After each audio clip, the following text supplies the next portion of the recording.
¿Cómo describir quién es un o una migrante sin desconocer los desafíos que imponen los flujos migratorios alrededor de todo el mundo? Las y los migrantes que en Fuerza Latina hemos encontrado en el transcurso de diferentes grabaciones de programas en el continente son hombres y mujeres que con una valentía estoica dejan todo atrás buscando un mejor futuro para ellos, para ellas, para sus familias. Que caminan o nadan kilómetros y kilómetros en ocasiones con bebés en los brazos.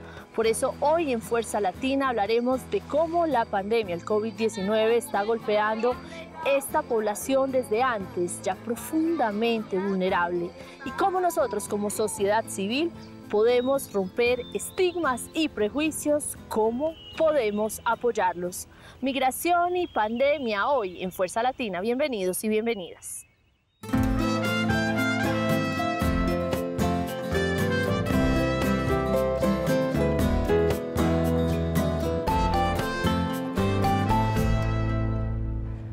Hoy nos conectamos con Reina Montoya en Arizona, Estados Unidos. Reina, que nació en Tijuana, llegó siendo muy niña a los Estados Unidos en un difícil proceso que vivió junto a su familia, pero que supo convertir en causa, fuerza e inspiración. De su experiencia nace la Fundación Aliento, que se concentra en transformar a través de diferentes mecanismos los traumas en esperanza y en superación. Aliento y su lucha por hacer realidad los sueños de los jóvenes migrantes, conocidos como los Dreamers en Estados Unidos, hizo que la revista Forbes la seleccionara en el año 2018 como una de las jóvenes menores de 30 años más influyentes en ese país. Conectamos también en Bogotá con Ligia Bolívar. Durante años, Ligia dedicó su vida a defender los derechos de los inmigrantes que desde numerosos rincones de América Latina llegaban buscando una mejor vida a Venezuela. Su compromiso y militancia le costó el acoso estatal del gobierno de Nicolás Maduro y, paradójicamente, en medio de la actual crisis venezolana, Ligia tuvo que salir de su propia tierra. Hoy esta destacada investigadora y académica trabaja desde Colombia por visibilizar los desafíos, la xenofobia y el profundo sufrimiento que hoy padece el pueblo venezolano forzado a migrar. Reina Ligia, su trabajo no es solo una labor, no es una causa que ustedes hayan abrazado, sino que ustedes dos tuvieron que dejar todo atrás para llegar a un nuevo país. ¿Cómo resumirían desde su propia experiencia qué es un migrante, un o una migrante? Es una persona con tenacidad que tiene muchas ganas de triunfar de una manera muy humana y que siempre busca puertas y caminos que a veces a lo mejor nunca habían existido. Ligia, a ti no te ha tocado para nada fácil. ¿Cómo lo definirías tú? Yo me considero a mí misma como una migrante forzosa en el sentido de que nunca pensé que iba a salir de mi país. Yo siempre decía que de mi casa al cementerio llegó un momento que dije de mi casa al cementerio, pero no ahorita. Y por eso salí. Entonces, el migrante forzoso, que califica también para refugio, es aquel que se ve obligado en contra de su voluntad a salir de su lugar de origen porque simplemente no tiene condiciones de vida adecuadas y está sometido, por ejemplo, a una situación masiva de violación de derechos humanos o de desorden público o de agresión física, etc. Reina, es evidente que todos los continentes están enfrentando unos flujos migratorios muy grandes, muy amplios, crecientes. ¿Cuál es el desafío para esa cantidad de migrantes que están llegando no solo desde México, sino que, entiendo, en mayor proporción desde Centroamérica a los Estados Unidos? Bueno, eso es muy diferente y dependiendo de qué país vengan, porque por ejemplo ahorita lo que hemos visto que la migración ha sido más de Centroamérica y pues desafortunadamente, como dijo Ligia, muchos de los inmigrantes no vienen porque quieren, sino porque son forzados de sus países por cuestiones de violencia. Y en este momento ha sido muy difícil porque si estás pidiendo asilo, estás tratando de ir por un proceso, estás siendo completamente negado y la retórica es muy fea. Entonces, definitivamente el desafío no solamente es legal, pero yo siento que es emocional y espiritual de cómo podemos asegurarnos de que las personas sean valoradas solamente por el simple hecho de ser humanos. Ligia, y hoy en tiempos de pandemia, ¿cuál es el mayor reto qué deben enfrentar esas miles de personas que están saliendo desde Venezuela?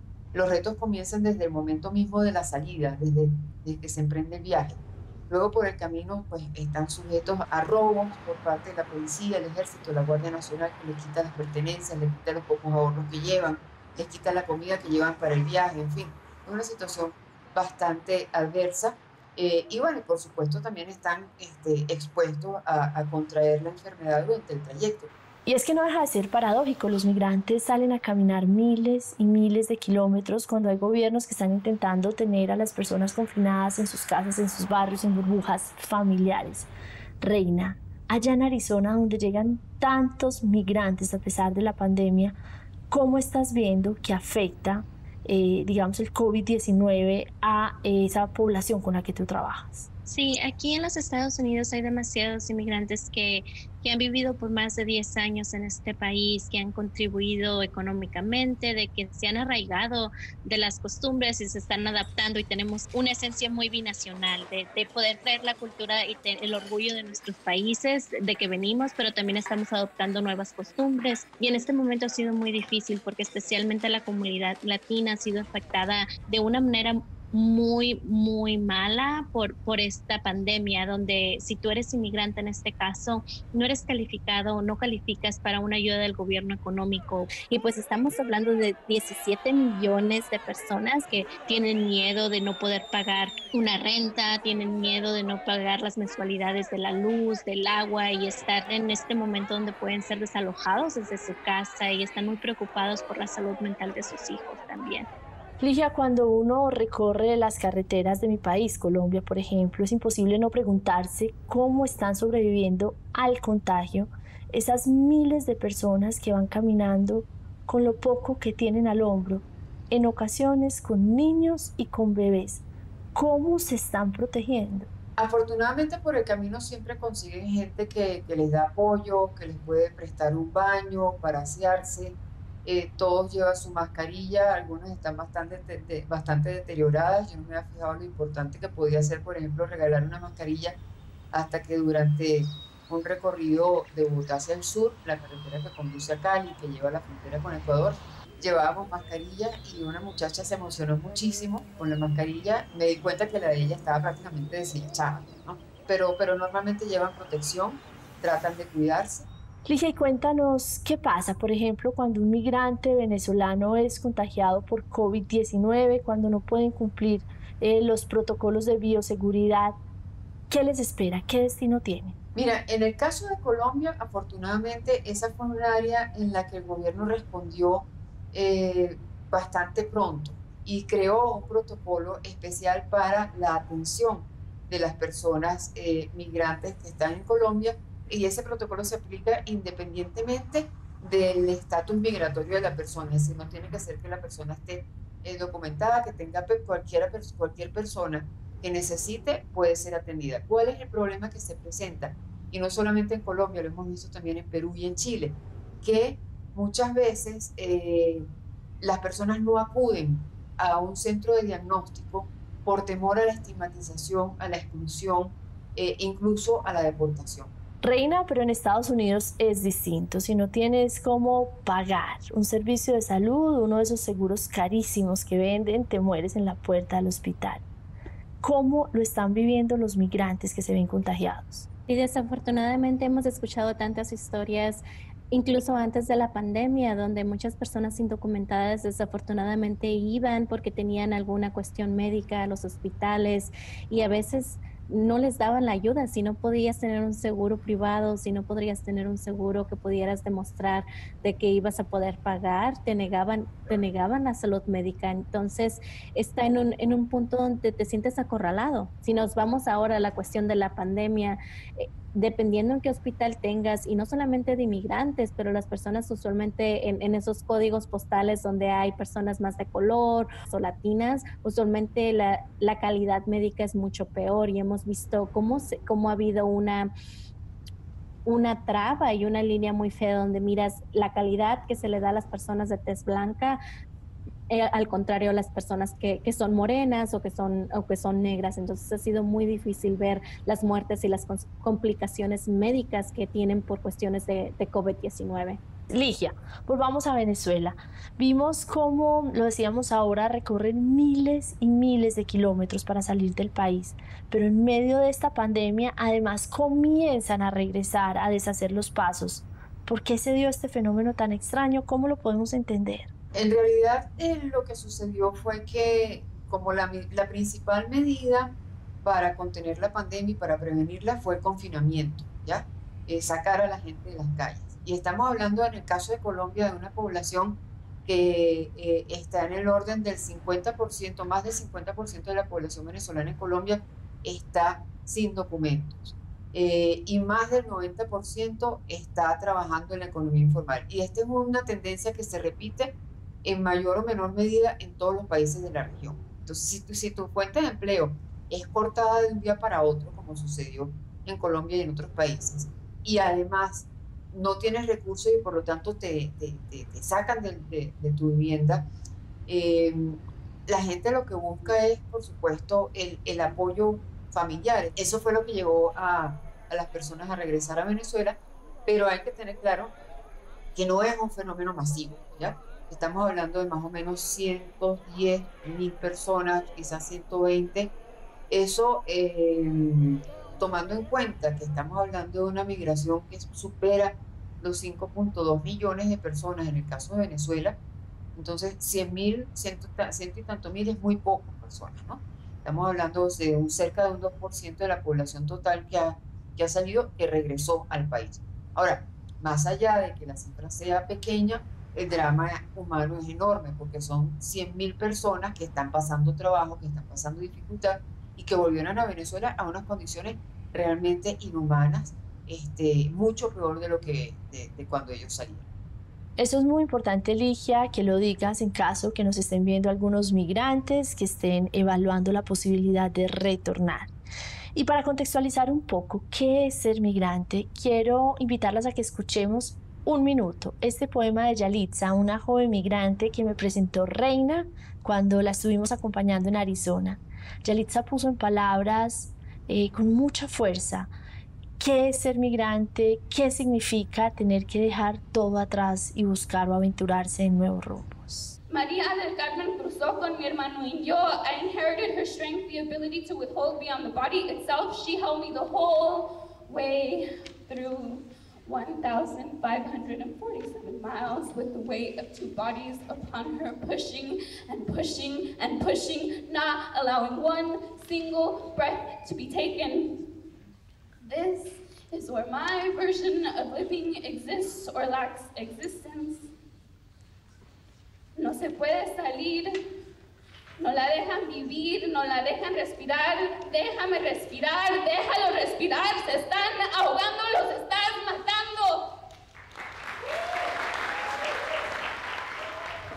Quería que la escucháramos para que seamos conscientes que además de afrontar la xenofobia y la incapacidad de algunos gobiernos, las familias de migrantes, esos hombres y mujeres que cruzan montañas y ríos, que a veces les llaman los mojados, enfrentan otra cosa peor, que es la separación de sus hijos. Hemos visto niños de 1, 2 y 3 años prácticamente enjaulados. Reina, ¿qué se ha podido hacer para que esta situación tan desgarradora no siga sucediendo? Ha sido muy difícil, ha habido muchos abogados que han tratado de hacer litigación para asegurarnos de que esas violaciones no continúen, pero desafortunadamente seguimos teniendo centros de detenciones donde niños y sus padres están siendo separados. Ahora el gobierno estadounidense está diciendo, pues si no quieres que tenga una separación familiar, entonces vamos a tener que seguir deteniendo a los niños y a los padres. Pero hay una cláusula, una ley aquí en los Estados Unidos que se llama the Flores Settlement, que tienes guías para que niños no sean detenidos por más de 2 semanas, pero aún así hemos visto violaciones de esa ley, hemos visto como algunas figuras políticas siguen queriendo quitar esas regulaciones para que los niños estén bien con su salud mental, con su salud física, porque no hay detención o centro que pueda tener las condiciones para que un bebito, para que un niño que se está desarrollando esté viviendo enjaulado básicamente. Reina, hemos hablado de la responsabilidad que recae sobre los poderes políticos, sobre las instituciones, pero yo creo que somos muchos los que nos preguntamos qué podemos hacer como sociedad civil, qué podemos hacer familia, qué podemos hacer desde los barrios para apoyar estos flujos migratorios, para apoyar a estas personas. Lo que a mí me parte el corazón es de que cuando miramos esas imágenes, mucha comunidad empezó a hablar y eso por un lado te da mucho ánimo, ¿verdad? Decir de que no estamos solos, de que van a alzar su voz, pero después de una semana ya se les olvida. Y eso es lo que es triste. Entonces tú como sociedad, tú que estás en tu casa y que dices quiero apoyar, ¿cómo lo hago? Asegúrate que no sea un momento. Ligia, lo que dice Reina es muy acertado. Cuéntanos también desde tu experiencia, ¿qué sientes que hemos hecho mal y qué podemos hacer mejor como sociedad? Mira, yo trabajé como directora del Centro de Derechos Humanos de la Universidad Católica Andrés Bello en Caracas desde 1999 y nuestro primer programa fue un programa precisamente de asistencia a refugiados y por supuesto la mayor parte de nuestra población era población colombiana. Y en aquel momento nosotros veíamos y teníamos que batallar exactamente por las mismas razones que ahora estamos batallando en relación con la población venezolana en otros países. Es decir, la falta de transparencia de los procedimientos para solicitar refugio, la ausencia de documentos provisionales para quienes están haciendo la solicitud del refugio y por lo tanto mientras no tienen ese documento entonces no tienen acceso a trabajo, no tienen acceso a educación, no pueden acceder tampoco a la seguridad social. Esos eran los pleitos nuestros de todos los días allá. Y también, aunque en el caso de Venezuela la población colombiana llegó mucho más boteada, si se quiere, más gradualmente que esta avalancha masiva que ha entrado de venezolanos a Colombia, de todas maneras en aquel momento también se generaron brotes de xenofobia. Entonces, era común ver que se asimilara colombiano con ladrón y ahorita estamos viendo cómo esa situación se está presentando también con los venezolanos en Colombia.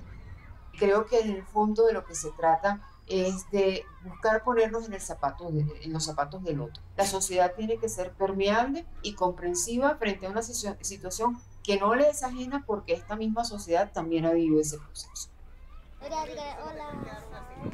Reina, Fuerza Latina pasó unos días que para mí fueron muy impactantes con las patronas, esa familia de mujeres que alimenta a los migrantes que van a bordo del famoso tren de la muerte, donde miles de centroamericanos tratan de llegar a México para entrar a los Estados Unidos.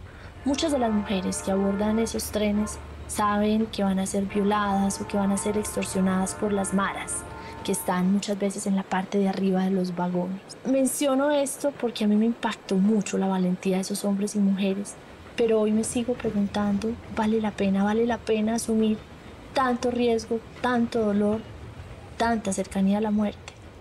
Creo que lo que deberíamos de hacernos de preguntarnos es como dijo Ligia, ponernos en los zapatos de las personas. Te puedes imaginar, y si pueden ustedes cerrar los ojos, cuáles son las historias de esas mujeres, de que saben, ellas no es de que no sepan, ellas saben los riesgos de que se van a enfrentar, como dijiste, una violación, una muerte, y a veces, como yo les estoy diciendo, las condiciones aquí en los Estados Unidos para inmigrantes no son muy buenas, pero también te pone a pensar y poder empatizar con esas mujeres y decir cuáles son sus historias, cuáles son las circunstancias de que ellas están viviendo en sus propios países, pero la pregunta es para nosotros como sociedad, como tú ya dijiste. ¿Por qué las personas están escapando? ¿Por qué las personas están dispuestas a sufrir tanto dolor y enfrentarse a tantas trabas para emigrar? Ligia, ¿cómo estamos tratando que nuestra audiencia entienda mejor qué significa ser migrante? Quisiera que nos compartieras alguna historia que te haya tocado el corazón en ese recorrido en el que te acompañó nuestro equipo o en alguno de tus extensos recorridos. Bueno, hay varios puntos que me pegaron muy fuerte, ¿no? Primero, el hecho de que la gente tenga que comenzar a caminar desde Venezuela, ¿no? que cuando llegan a la frontera con Colombia ya llegan cansados y ese es apenas el comienzo del viaje.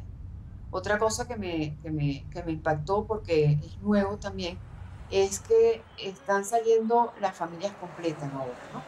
Al comienzo salían primero los papás y quedaban los niños en Venezuela, que quedaban con la mamá, o a veces salía la pareja y quedaban con una abuela, con una tía. El caso de los niños dejados atrás, que en el caso de Venezuela llega a más de 1 millón de muchachos, ¿no? En este momento están saliendo las familias completas y uno ya no sabe qué es más doloroso, si saber que el niño quedó atrás con una abuela, con una tía o con un vecino, o verlo caminando 300, 400, 800 kilómetros solamente para llegar a la frontera y de ahí arrancar a lo que es la migración.